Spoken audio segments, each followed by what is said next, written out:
राष्ट्रकामाय होतव्या राष्ट्रं वै राष्ट्रभृतो राष्ट्रेणैवास्मै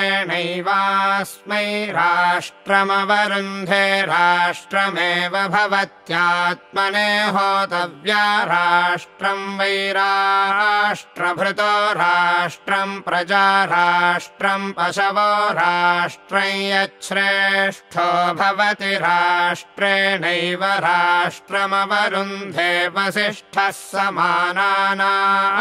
भवति ग्रामकामाय होतव्या राष्ट्रं वै राष्ट्रभृतो राष्ट्रकं स जाता राष्ट्रेणैवास्मै राष्ट्रकं स जाता न वरुन्धे ग्राम्येव भवति।